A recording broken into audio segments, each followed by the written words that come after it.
you from not the Parkway Diner, but the even more famous Curly's Diner in Stamford, Connecticut.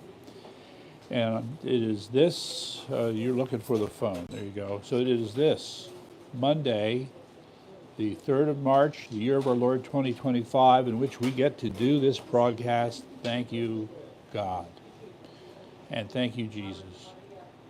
So, where to start?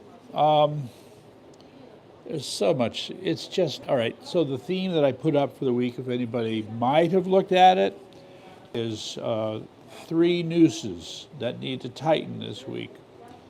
And those 3 nooses, of course, are what's happening with DOGE, what's happening with Zelensky, and the U.S. economy. And following not far behind, of course, is the stuff that's going on with China. Now, I just need to point out, as I was wrestling with it, so here's what I call the big issues, okay? Climate fraud, election fraud, and federal spending fraud. However, the biggest big issue, which I had to put on the bottom, is simple. Europe wants to die. Europe wants to die, okay? How they can conclude that they can manufacture a situation where they will go to war with Russia and somehow come out the winner defies explanation. So I want to highlight what I think is the best article that I have seen this week on this subject, and that would be Why Europe Wants War by Martin Armstrong. We got the link up, you got to go see it. So he makes some rather outrageous claims. The first is that Europe wants to default on its debt, and there's no better way to default on your debt than to, that's right, have a very expensive war. And given the political environment, those in charge, barely hanging on, are looking for a distraction. So whatever efforts there might be to get rid of immigrants, forget about it if you're going to be caught in a life or death situation with Mother Russia. Now, the other part that's interesting, of course, is money. No better way for some people to make money than to have a war. So the thing, though, is when you start, as he does here in this article, you have several themes, all pointing in the same really incredibly self-destructive direction. So as Mr. Armstrong puts it, the EU has been committing economic suicide. Look at the way Germany has tried to go green. There are mixed reports on whether or not they're pulling back, but it is wasteful, it is ineffective, and it doesn't accomplish what they want to do. The COVID-19 lockdowns, the net zero climate change, we have an article here that Reuters put out, of all people, showing that the whole net zero climate change theme has failed, okay? Failed. Something for you to think about. And see, what other goodies have we got here? Yes, well, and also just it's a fundamental lack of understanding about the economy. So this chart, I just want to quickly show this to you. Is that in position there, Eric? A chart? Yes. Okay, so at this end over here is the most recent date. That's Germany's GDP. Now, aside from this huge spike that happened around the time of COVID, spike up, spike down, if you track the timeline, what's really happening is Germany's GDP is getting smaller and smaller, okay? Well, that's not a good sign. So guess what? If they're not making money and they have debt and they're doing things that are economically suicidal, they're not heading in a good direction. You can expect something bad to happen. And Japanese investors dump Eurozone bonds at the fastest pace in a decade. They can see the writing on the wall. So there's clearly something wrong with Europe. And their solution, I hate to say it, is going to be war. All right? So in the meantime, that said, now I have to say I'm not a big fan of the pop star Lizzo. I would not think of her as a geopolitical expert by any means, but I do have to give her credit. She came out and made a public statement saying that America needs to stay in NATO. Well, Lizzo, maybe you and I don't agree on a lot of things, but on this, You and I definitely agree. So let me make my case. If we leave, Russia will step in. All that happens is we'll be replacing one nuclear power with another. And I want you to remember, ladies and gentlemen, maybe they were being snarky, but Russia did express a desire to join NATO. Of course, they were never taken up on it. If America steps out, then Russia, with its industrial capacity, would be an obvious replacement as far as protection is concerned. Now, the other problem is when you look at the trends that are developing in Western Europe and the UK, they are developing policies that are consistent with Russia. EU's support of socialism, free speech restrictions and punishments, and, get ready, their return to dependence on Russian gas, okay? So if you put items 1 and 2 together, it does not look good. And then the last thing we want to argue is that right now you already have trends in Western Europe where they're becoming more and more anti-American, okay? Well, that means they're also becoming more pro-Russian. But then what you want to pile on to that, given that Russia and China are supposed to have a good relationship, if Russia is able to work its way into Europe economically to a greater degree, China will not be far behind, okay? So for all these reasons, I think it makes no sense for America to leave NATO. And now I recognize that, for example, Italy is conservative. You have a strong conservative base building out in Germany and in Poland and in Hungary. So there will be conflict, okay? But the full weight and pressure of Russia leaning on this, if we step out of NATO, I can see that it's going to end pretty badly. Meantime, all right, what really started this was Eric and I were having a big debate here. We were complaining about Pam Bondi, better known as Attorney General Blondie. You know, we thought, gee, this would be pretty good if she could just step up to the plate here and start cleaning up the mess in the federal government through the Department of Justice, because there are people who need to be prosecuted. Well, ain't happening. Maybe somewhere. I mean, you've got Kash Patel as well. It's just, and Dan Bongino. We feel disappointed at this point, Pam, very disappointed. Okay, so all of that said, I started to say, well then, it's not just her, I've got a checklist. So I'm going to share that checklist with you. I want to see this administration stop the war between Ukraine and Russia. They're working on it. Seal the border. I think they've got off to a pretty good start. Kill the cartels. They're moving in that direction. Remains to be seen. Arrest everyone interfering with ICE. Now, that has not been happening, Pam. Announce 2020 election fraud investigation. Nope, we haven't heard anything about that. Arrest and prosecute the J6 plotters. Nope, haven't heard anything about that. DOGE must cut more of the fraud-abetting bureaucrats. We'll call that a work in progress. And reduce and eliminate federal overregulation. So that I'd say, again, a work in progress. So that's my checklist. If you guys can get to these things, I just might be a happy camper, or I might ask for more. Okay, what are we looking at here? Where do I even start? Oh my God. All right, bear with me.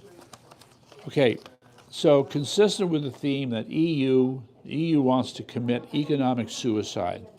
Their posturing with respect to Zelensky is just that, empty gestures that are not going to really affect much of anything. So that said, if they're promising about increasing their military spending, if they're talking about committing troops and all those other good things, are you ready for the consequences? I don't think you are. Okay, so the short and the long of that is there's a very good chance Zelensky will be coming back to the table, but I do have to make a point here. Bear with me. I want to juxtapose two things here, okay?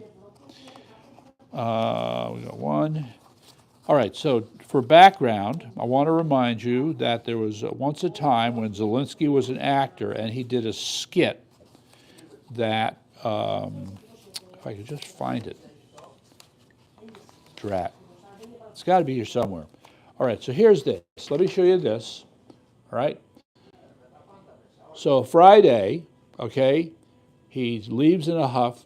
He hasn't signed the mineral deal. And here, so he goes back, and at 6 a.m. the next day, he says, I am so sorry. I want to make a deal. I'll come back and sign. Actually, I don't believe him. But there are certainly more than a few problems, okay, with him doing that. Here it is. All right, so there was this. I don't know if anybody saw this. What you see is a piano. It has the name Trump on it, all right? You remember this, Eric? Okay. This was sent from, it says, Zelensky's studio with the intent of insulting Donald Trump. Okay, so this piano that you're seeing was part of a comedy skit where Zelensky, I'm going to say it, boys and girls leave the room, where Zelensky played the piano with his penis. So now he's naming so he's now naming the piano Trump with the same intent. All right, with that kind of an insult, you know what? There's only one answer. Zelensky, you have to resign. Somebody else will have to take the helm in your country. You're done. That's how I see it. Others will probably be more forgiving, allow you back. I don't know. I'm not thrilled. Okay, so let me just touch on these other things here. All right. Members of the audience, as I, still remain upset that nothing has been said or done about the fraud of the 2020 election, let alone the other elections. We haven't heard anything about dealing with this. Meantime, I want to tell you about a case in Pennsylvania where Democrats are being indicted for having engaged in what we'll just simply call illegal and fraudulent acquisition of mail-in ballots through an online system. When you read this, again, we got the link up there, it just shows you when people are trying to improve, quote, access to the vote, all you're doing is improving access to fraud. You need strict rules and you need to enforce them, okay? So election fraud, not fixed, okay? Meantime, speaking of not fixed, I mean, this is amazing. I'll just read the headline. Thanks, Captain Obvious. Reuters admits pursuit of the net zero emissions policy is a resounding failure. Okay, so you got two things going here. I, for one, am of the opinion that increases in carbon dioxide are actually beneficial and do not pose any significant threat to us. And the other part is that the policies that try to address carbon dioxide are not working. I mean, when you're dealing with something that's 0.4% concentration in the air, you're going to have problems coming up with technology that can deal with that. Just saying. Now, I came across this other thing. I got concerned. And as I read it and I listened to the video, I'm going, you know what? I may have to rethink my attitude about China and innovation.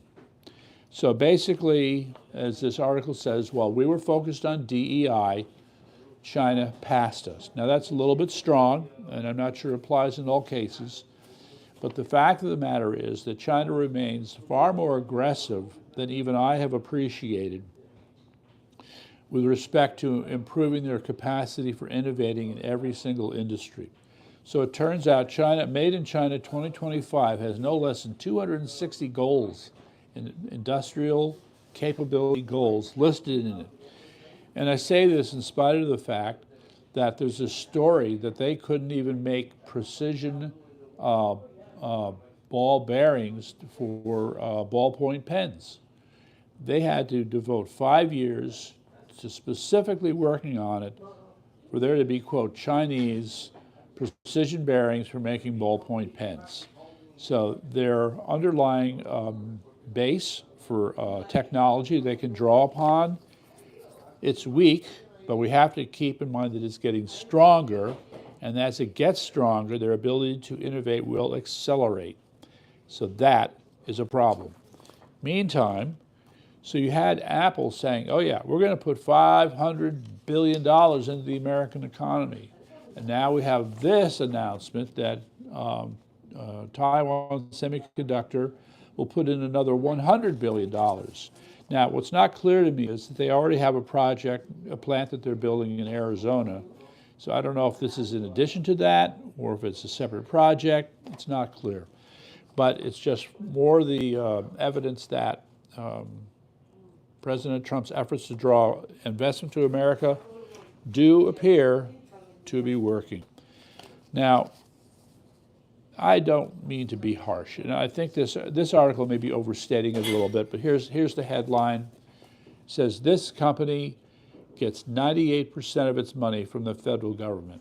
Oh, really? Okay, well, who could that possibly be? There's a family, if you will, of management consulting firms that command respect. McKinsey, Booz Allen, who am I leaving out? Yeah, Ernst & Young, you could put in that list. You've got Bain Company, Boston Consulting Group. There's a number of them. Well, it turns out that Booz Allen gets 98% of its money from the federal government, and a good chunk of that is from the Defense Department. And they've had a long-standing working relationship with the federal government.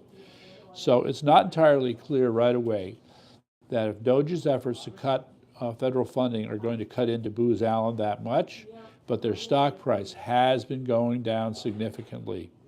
So there are going to be these unexpected effects for companies that have long believed that working with the federal government was a stable, reliable source of income. So much for that, thank God. DOGE. I think there's still a lot of stuff that's not clear about what's going on. Yes, we know that DOGE is digging in to the different agencies. We also heard the announcement after Zelensky made a jerk out of himself. Now we're going to take there's going to be a special investigation into funding to Ukraine. That is not aided by the interview in which Zelensky said, we're not quite sure where 58% of the American money went. We can't track it. We don't know where it is. Yeah, well, we know where it went. To wit, I want to add, yes, it was from Ukraine. I think because of the way that Zelensky was treated, he may have decided to release this information. We have a list, and it's a list of senators who have received kickbacks from the Ukrainian government through federal aid. And we're talking substantial amounts of money, 20 million, 40 million, 60 million. So we're going to want some explanations as far as those senators are concerned. One of whom is, that's right, Lindsey Graham. Poor Lindsey. Meantime, Lindsey took some of that money. Oh yeah, according to the list. Yeah, no, there are a bunch of them. And yet he was out there the other day lambasting Zelensky. Yeah, so of course they decided to do, it's their own version saying, you hypocrite, look, we got the receipts right here. Look at all the money you took from us. And now you want to trash us. Not going to work. So yes. And the other weapon the Democrats have tried to use, right, are these interviews, these video clips with bureaucrats who are complaining about one thing or another. Look, you people continue to show just how tone deaf you are. Here we have item after item after item where fraud has been committed, money has been wasted, misdirected, duplicated use, you name it, okay? And the federal bureaucrat is going to say, you radicalized me. Yeah, well, you aided and abetted fraud. You institutionalized fraud. You made fraud a standard bureaucratic procedure. You should be ashamed of yourself. Meantime, the other fun thing, now some of you may or may not have heard of the Lincoln Project. The Lincoln Project, composed of a bunch of Republicans, have been, I don't know if I call them left-leaning for lack of a better term, but they have been Trump haters from day one. Now, it turns out that members of the Lincoln Project do not like what DOGE is doing one bit.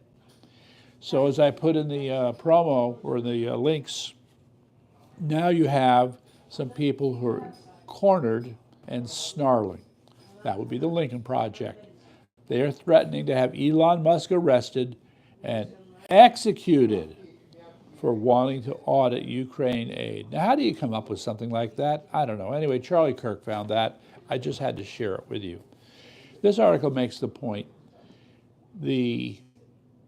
All right, if there's any place where the evil roots of DEI can spread, it's the federal bureaucracy. And so it's not a surprise that these same people who are complaining about what DOGE is doing would also complain about meritocracy. Now, in all fairness, on the other hand, you'll find a number of these bureaucrats will come around and say, well, I've been doing a good job. I'm very professional. We do things efficiently. Well, we're going to find out after we get a much closer look. So don't be too cocky, is all I can say. And yes, we know the CFPB staff, Consumer Finance Protection Board group, they are history. I think it's around a couple thousand people that'll be gone.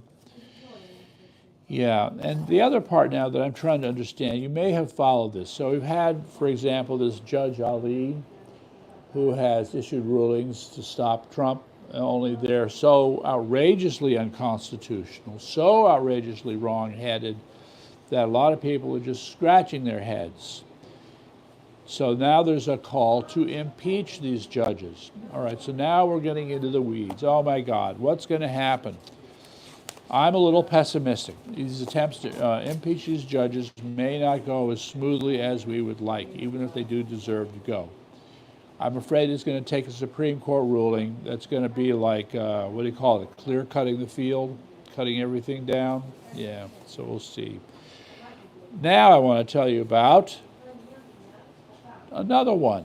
Okay. Oh, wait, if I have it. Oh, darn. All right, here you go. I got to tell you about this. The Department of Education, $33 billion in funding in the year 2000. By 2024 or 2022, it had grown to, I want to say 300 billion, around there. Anyway, it was a 649% increase, or 43. A huge increase, while the number of employees at the Department of Education stayed about the same. So it's a fair question. What the hell is going on? I'm sorry, when you have money, funding growing at that rate, there's going to be fraud, there's going to be duplication. Yeah, that's right, there's going to be corruption. So, I just want to let you know that since we've taken over the Department of Education, there's a new portal, and you want to go check it out. It's the DEI portal. And if you go to that page, you'll see this, and basically it's like a tip line for them where you get to tell them about how the school system continues to pursue DEI even though there's an executive order telling them to stop. So you want to check that out. Now, you may or may not remember, but when the Palisade fires were happening, you had that meeting between Trump and Mayor Bass, a horrible, incompetent woman. At the time, she was trying to make excuses for why it would be months before the homeowners would be able to go back to their lots. And one of them, of course, is that the burned remnants of these buildings would be too toxic for people to be exposed to. Well, he told her, forget it, let it go, let them go. And she promised to do it, and of course she went back on her promise. So now you have, there was a first phase, supposedly with the EPA, of cleaning up these destroyed areas.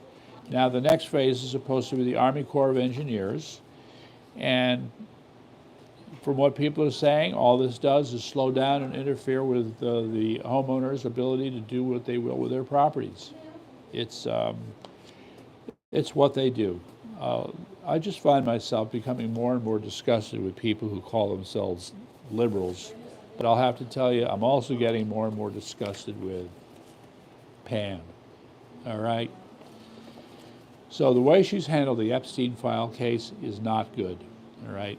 And I will add, by the way, that our good friend Alan warned us that she loves those red flag laws and she's not a friend of the Second Amendment. Well, we're beginning to see signs where that too may be true. So Pam, you need to stop, take a breath, read the room, remember who put you there and how you got there, and get your priorities straight. And nothing will be better to improve your image and your standing than to set about the task of frog walking. Is that the term, frog walking? You know, yeah, frog walking the guilty parties. Of course, I have a candidate. His name is Attorney General William Tong. So you might want to look into him, but there are others, many others, who continue to thumb their noses at ICE and interfere with what they're doing. You got to get these people and get them in jail now. You understand? Now. Okay. And Cash making promises about a new era. I don't know. Okay. Zelensky caught red-handed misleading the United States. Just more of the same. And then another article about the Europeans asking for war. The foolishness of this, there's a whole separate discussion to be had on this. I'm just going to save it for later. And then, you know, it's an empty call for action, whoever this was. It's the Ursula von der Leyen, who's the head of the EU, telling all the countries you're going to have to step up on defense spending. Yeah, I don't know. Anyway, and then I think it's very noteworthy, Alexander Dubinsky calling for the impeachment of President Zelensky. Well, that's another thing, just one announcement. Let's see what happens. Let's see what happens. So we got that. Tina Peters, okay, I gotta find it, bear with me. You got to remember, right here, Office of the Governor, okay, and we have to keep the pressure up on him to release her. And on that happy note, I am done. I hope you stuck with me on this stuff. It's pretty crazy. Anyway, until next week, bye-bye.